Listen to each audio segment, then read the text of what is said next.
India हमारे से बहुत बड़ा मुल्क है, उसकी फौज हमसे ताकतवर है। दूसरे हैं इकोनॉमिक, हम भीख मांगते हैं बाहर से, तो हम जंग कैसे लड़ेंगे? फ्यूल हमारे पास होता नहीं है।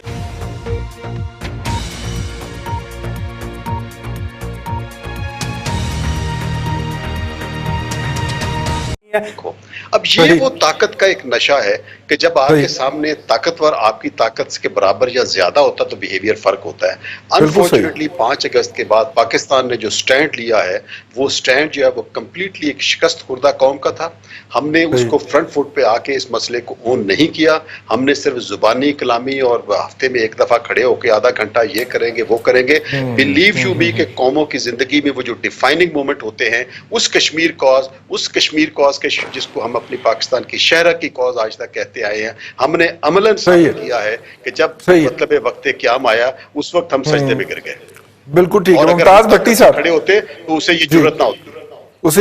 मुमताज भट्टी साहब, फॉरेन ऑफिस की तरफ से या किसी और तरफ से हमारे वजीर खारजा बड़ी थूके फेंकते हैं मुंह से जब खिताब करते हैं, किसी की तरफ से कोई बयान नहीं आया जी, दफ्तर खारजा की तरफ से भी नहीं आया। नहीं, दफ्तर खारजा की तर्जमान ने इसके ऊपर स्टेटमेंट दी है रिजवान रईस साहब, लेकिन मामला अब स्टेटमेंट से आगे का है। देखें कितनी बड़ी एक तजाद है, और आप कह लें कि कहने में और करने में।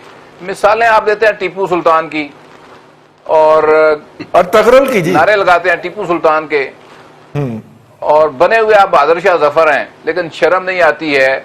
और ये बहादुर शाह जफर जो है यहाँ पे बैठे हुए हैं, इनको देखें, मेरी बात सुने। आप कह रहे हैं हमने डिप्लोमेटिकली ये किया, हमने ट्रंप को जाके ये कह दिया। ट्रंप इंतजामिया और अमेरिकन जो फोर्सेस हैं वो सारी स्टेटमेंट्स उनकी देख लें और उनकी सारी एक्टिविटी देख लें, वो तो इंडिया के हैंड इन हैंड खड़े हैं। तो आप उनकी खिदमत किस चक्कर में कर रहे हैं? वो शायद आज भी एक उनका ज़ुल्म खलीलजाद इधर कहीं फिर रहा होगा, मेरा ख्याल आया या आने वाला होगा।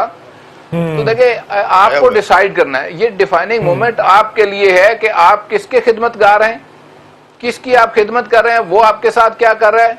और फिर ये जो देखें, मैं तो आज भी कहता हूं कि इमरान खान आज डिसाइड कर ले जी ठीक कि ये जो लोग हमारी तरफ देख रहे हैं, इनकी मदद के लिए इन्होंने तो कश्मीरियों को नहीं जाने दिया, उनको ही जाने देते। 1.5-2 लाख बंदा वहां घुसना चाहता था, जाने देते। कितने मर जो वहां पे हो रहा है लोगों के साथ, या 10-12 हजार हमारे शहीद हो जाते, मैक्सिमम क्या होना था।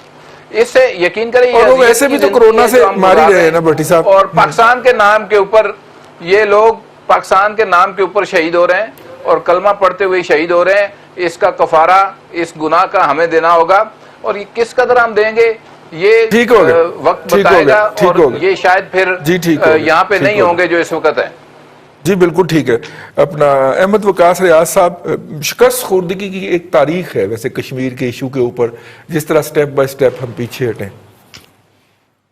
जी, कश्मीर का जो इशू है ये सन 47 से चला आ रहा है, और इसमें कोई एक चीज़ नहीं, इसमें बेशुमार और चीज़ें भी इसके साथ शामिल हैं। इंडिया हमारे से बहुत बड़ा मुल्क है, उसकी फ़ौज हमसे ताकतवर है, हर चीज़ है, लेकिन हम में जज्बा ईमानी है और हम में खौफ नहीं है। ये 2 चीज़ें हैं, और इसकी वजह से हम इंडिया को जो है मुसलसल हजीमत का बायस बन रहा है उनके लिए कश्मीर जो है। अब इस वक्त इंटरनेशनल सिनेरियो में देखा जाए तो जो भारत की सिचुएशन है वो बड़ी इस वक्त ऐसी है कि उसके करीबो जवार में जितने भी ममालिक हैं, उसके नेबरिंग कंट्रीज़ हैं, नेपाल है, चाइना है, पाकिस्तान है, और अफ़गानिस्तान भी दूर नहीं है। तो वो सब के सब मुल्क, और बांग्लादेश भी, वो सारे के सारे मोदी की पॉलिसीज़ जो हैं उसके ख़िलाफ़ हुए हैं और भारत के ख़िलाफ़ हैं। अब उन चीज़ों को वो बैलेंस करने के लिए वो कुछ ना कुछ तो उन्होंने करना है। वो पाकिस्तान में भी गड़बड़ कर रहे हैं और वो कश्मीर के अंदर भी कर रहे हैं, लेकिन ये सारा कुछ जो असर है ये सारा वही है जिस तरह से अभी जिक्र हुआ है। वहाँ पे लद्दाख के अंदर उन्होंने कई 100 मील का इलाका जो है वो चाइना ने उनसे ले लिया, और ये डेली उनसे मुज़ाकरात कर रहे हैं, क्योंकि वो मुज़ाकरात करने को तैयार नहीं है चाइनीज़। नहीं, वो अपने पॉइंट से 1 इंच भी पीछे नहीं हट रहे। तो हमें बुलंदो बाला दावे करने के बजाय हमें अपने आप को देखें, बड़ा आसान है हम फौजें या सिविलियंस को कश्मीर में एंटर कर दे, लेकिन उसके बाद क्या होगा, फुल फ्लेज वॉर होगी, इंटरनेशनल प्रेशर होगा। हमें अपने आप को पहले मजबूत करना, हम आपस में तो एक दूसरे के साथ हम जो है वो पॉलिटिकल डिफरेंसेस हैं, दूसरे हैं इकोनॉमिक, हम भीख मांगते हैं बाहर से, तो हम जंग कैसे लड़ेंगे? फ्यूल हमारे पास होता नहीं है, कार्टेल्स यहाँ पे हैं, माफियाज यहाँ पे हैं, पहले हम अपने आप से लड़ लें, उसके बाद फिर हम जो है अपने से कई गुना बड़े मुल्क के साथ लड़ेंगे। असलान भट्टी साहब, ये अब तो चीनियों ने वैसे इस अगर पूरी जंग में देखें तो उनका रुख हमारी तरफ नहीं है, वो चाइना के लिए दुआएं कर रहे हैं। रईस साहब, बिल्कुल जब बात यह है कि आप कितने नोहे कितने मरसिए मजीद पढ़ेंगे, उन्होंने तो देखें अगर हम उनकी मदद नहीं कर सकते ना कश्मीरियों की, तो उनका हम बैक बाइटिंग या उनकी पीठ में छुरा मत घोंपें, तो छोड़ दें। हम सिर्फ दावा ही कर रहे हैं आज तक। अब कश्मीर का मामला जो है वो इस हुकूमत पे अगर होता तो उन्होंने तो अपोजिशन पे डाल देना था, कि ये भी उन्होंने किया हुआ है। इनकी सीरियसनेस का तो ये अंदाजा लगा लें कि इनके अपने बयान जो है वो नहीं मिलते हैं। अभी परसों की बात है कि वो जो हादसा हुआ है, जो बड़ा सान्या हुआ है हमारा, कि वो स्टॉक एक्सचेंज में दहशतगर्द घुसे, उनको मारा गया, उसको आप देख लें कि कौमी असेंबली में बयान आया वज़ीर आज़म साहब का कुछ, और उसके बाद अगले दिन जो स्टेटमेंट आई वो कुछ और थी, कि जी वो तो अफगानिस्तान से हुआ, वो कहते जी रॉ ने किया, वो कहते जी अफगानिस्तान ने किया। एक उन्हीं का वजीर साहब फरमा रहे हैं। तो जहाँ पे ये हालत हो रही साहब, देखें कश्मीरी हमारे भाई हैं, हमारा उनसे खून का रिश्ता भी है, हमारा उनसे दिल का रिश्ता भी है। हम वैसे तो फॉरेन मिनिस्टर साहब हमारे यूं उड़ते हैं जहाज से इधर को जाते हैं और यूं उड़ते हैं दूसरे जहाज से इधर को जाते हैं, उनको पता नहीं क्यों खौफ है इतना कोरोना का।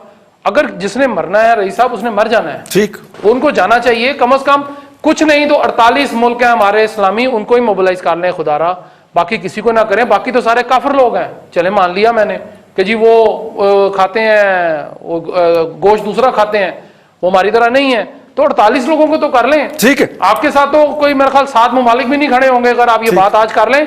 तो ये मसला ये है रईस साहब के हुकूमत जिस तरह हमारे मुल्क के मसाइल हल कर रही है ना, उसी तरह उन्होंने कश्मीर का भी मसला हल कर